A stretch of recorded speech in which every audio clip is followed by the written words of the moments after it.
My name is Kathy Martin and I am the tax director here at Condé Mathias. My role within the firm is predominantly managing a dedicated team of three tax staff and providing technical advice on all aspects of tax across the firm.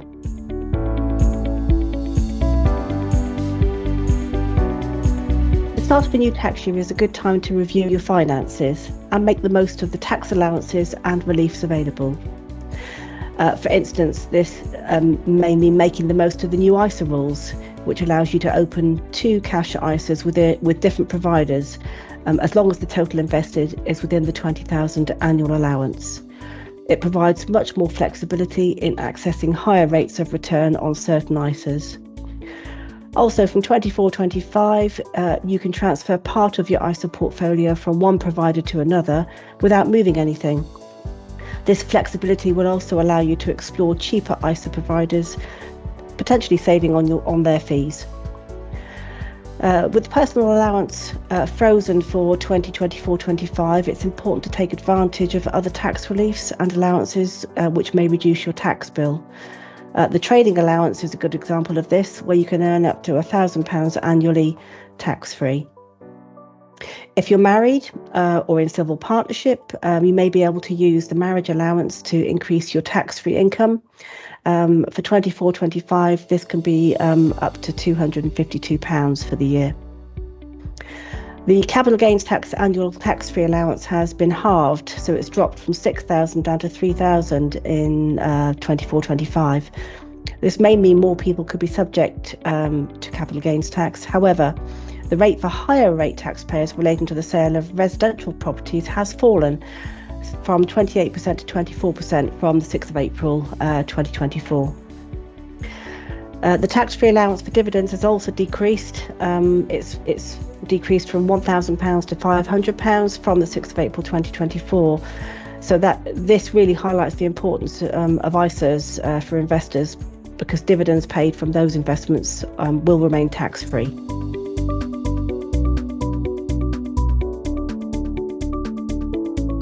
So from the 6th of April 24, there have been a further cut to the main rate of employees' Class 1 national insurance.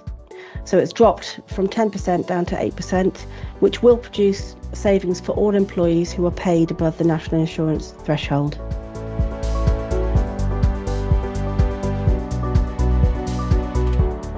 Yeah, so the dividend allowance has been reduced from £1,000 to £500 from the 6th of April 24. This will mean an additional income tax liability on £500 of extra dividends. Based on the higher rate of dividend tax, which is 33.75% currently, this could create an additional income tax liability of about £170.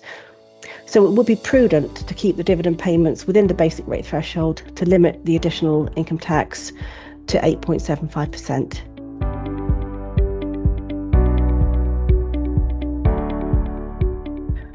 So if you're married or in a civil partnership, it may be worth considering transferring an interest in an asset to be sold between each other to utilise each individual's tax-free capital gains tax allowance, and also potentially reducing the exposure to the higher rate of capital gains tax, where one taxpayer maybe has taxable income above the basic rate threshold.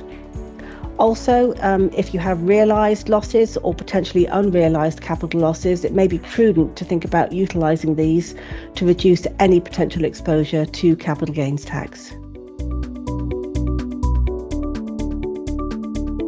Well, there are a number of ways this can be achieved. You can use the full ISA allowance each year. Be aware of the personal savings allowance for bank and other interest. Be efficient with the capital gains tax annual allowance. If you don't use it in the tax year, you obviously lose it. Increase your pension contributions. You won't pay tax on the investment returns, and you will benefit from tax relief on your contributions.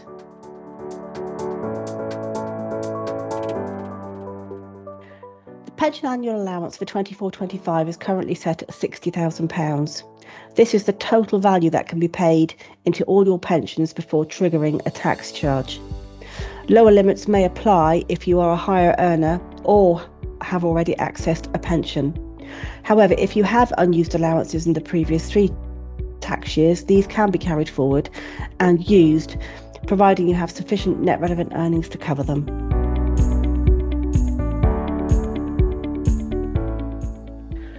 There are some gifts that are completely exempt from inheritance tax.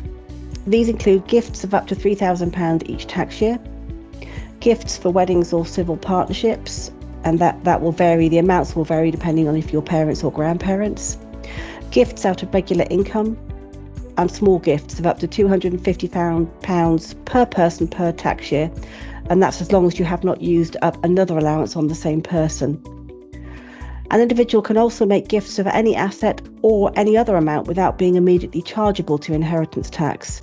This is known as a potentially exempt transfer, and as long as the person gifting survives for 7 complete years from the date of the gift, there is no inheritance tax to pay. However, if you are considering making gifts of assets, you may also need to consider other taxes.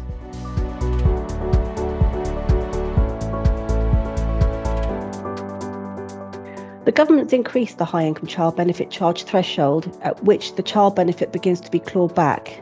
This has increased from £50,000 to £60,000 from the 6th of April 2024. In addition, the child benefit will not be fully withdrawn until individuals earn £80,000 or more, instead of the £60,000 as it is now. This should mean fewer families having some or all of their child benefit clawed back. The self-employed will see a reduction to the main rate of Class 4 National Insurance from 8% to 6% from the 6th of April 2024. Also, from April 24, compulsory Class 2 National Insurance will be abolished. In addition, the turnover threshold for businesses above which registration for VAT is required has increased from £85,000 to £90,000 from the 1st of April 2024.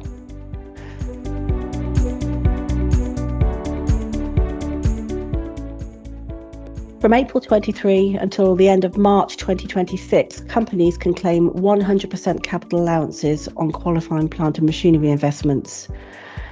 The annual investment allowance provides 100% first-year relief for plant and machinery investments of up to £1 million, which is available for all businesses, including unincorporated businesses and most partnerships.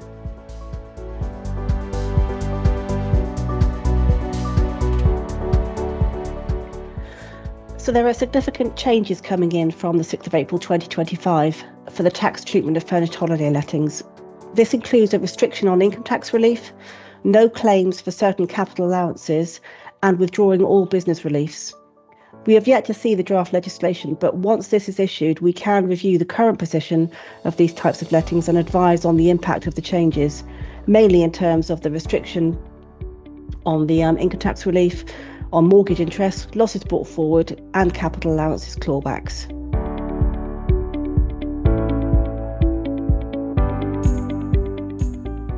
So the merged scheme will replace the old R&D expenditure credit and small and medium-sized enterprise schemes for accounting periods beginning on or after the 1st of April 2024. The new regime provides an above-the-line credit of 20%, which is taxable, meaning a net benefit of 15% qualifying expenditure for claimants paying the 25% main rate of corporation tax. For those paying tax at the 19% small companies rate or in a tax loss position, the net benefit is 16.2%. Small and medium-sized businesses are clearly losing out here. The rate of relief for non-R&D intensive small and medium-sized businesses declined from up to 33.35% in the pre-1st of April 2023 regime to a 15% net benefit, which is a huge decrease. A separate, more generous regime is available for loss-making R&D intensive small and medium-sized businesses. The subcontracted expenditure rules are significantly changed. The existing subsidised expenditure rules for small and medium-sized businesses are removed entirely. There are new overseas expenditure restrictions. A PAYE or national insurance contributions cap on claims is retained with more generous rules from the existing regime. And finally, for claims submitted after the 31st of March 2024, claimant companies can no longer nominate third parties to receive payable R&D tax credits.